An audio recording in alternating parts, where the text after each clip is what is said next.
আমার সামনে দেখতে পাচ্ছেন মেটাল ডিটেক্টর মেশিন। এই মেটাল ডিটেক্টর মেশিন মূলত নষ্ট। এই মেটাল ডিটেক্টর মেশিন নষ্ট, ঠিক মতো কাজ করে না।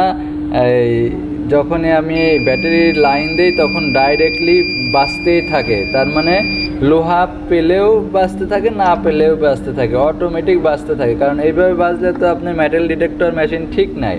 তো এটা কিভাবে ঠিক করবো আজকের ভিডিওতে দেখিয়ে দেবো। ভিডিও না টেনে আপনারা সম্পূর্ণ দেখুন, তাহলে বুঝতে পারবেন। দেখতে পাচ্ছেন ব্যাটারি লাগানোর সাথে সাথে কিন্তু ডাইরেক্ট হয়ে যাচ্ছে, মানে মিউজিক বাজতেছে। মানে মেটাল যখন একটা লোহা ধাতু জিনিস এখানে পড়ে তখনই কিন্তু বাজা শুরু হয়, সেইটা বাজতে থাকে। কারণ আসলে এই সার্কিট বোর্ড থেকে প্রবলেম না ব্যাটারি থেকে, এটা আমার দেখতে হবে যে কোথায় প্রবলেম। তাই ব্যাটারিটা আমি খুলে নিলাম, আরেকটা ব্যাটারি লাগিয়ে দিচ্ছি। দেখেন, এই আমি আরেকটা ব্যাটারি এইখানে লাগিয়ে দিচ্ছি। দেখেন, এই ব্যাটারিটা যখনই লাগাচ্ছি তখন কিন্তু আর এই বাজতেছে না, যখন আমি মেটাল ডিটেক্টরে যখন আমি লোহা জাতীয় জিনিস আমি ইউজ করব তখন কিন্তু বাজে। কারণ আমি সার্কিট বোর্ড ভালো করে দেখেছি, ভালো করে দেখেও এই দেখেন এই ব্যাটারিতে লাগাইলে কিন্তু আমার এখানে বাজতেছে না, ঠিক আছে।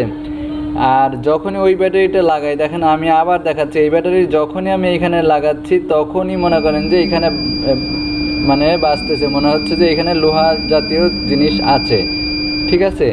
তাই এই হচ্ছিল মূলত, আমি অনেকক্ষণ চেষ্টা করছি এই সার্কিট বোর্ডটা রিপেয়ার করার জন্য। তা আমি দেখছি যে সার্কিট বোর্ডটা ঠিক আছে।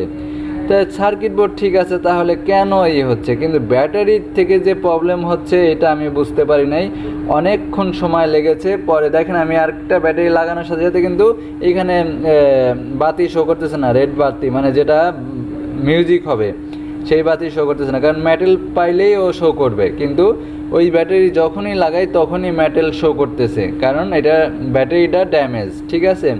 তাই এই ধরনের ভিডিও আপনারা যদি রেগুলার পেতে চান চ্যানেলটা সাবস্ক্রাইব করে রাখতে পারেন।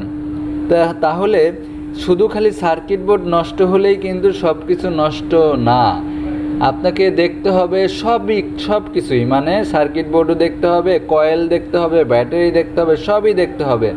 তাহলে আপনি ঠিক করতে পারবেন। আপনি খালি সার্কিট বোর্ড ঠিক করে ফেললেন, হয়ে গেল না, ব্যাটারিটা দেখবে কে? ব্যাটারিটাও আপনাকেই দেখতে হবে। কয়েলটা কে দেখবে? কয়েলটাও আপনাকেই দেখতে হবে। মানে যে কোনো ইলেকট্রনিক্সের কাজ করতে হলে আপনাকে সব কিছুই দেখতে হবে, আপনার কোনো কিছু বাদ রাখা যাবে না। আপনাকেই ঠিক করতে যেহেতু হবে, সব কিছুই আপনাকে দেখে শুনে তারপরে ঠিক করতে হবে। তো ভালো থাকবেন সবাই, সুস্থ থাকবেন। আজকের মতো এইখানেই বিদায় নিচ্ছি। পরবর্তী ভিডিও দেখার জন্য আমন্ত্রণ রইল। আল্লাহ হাফেজ।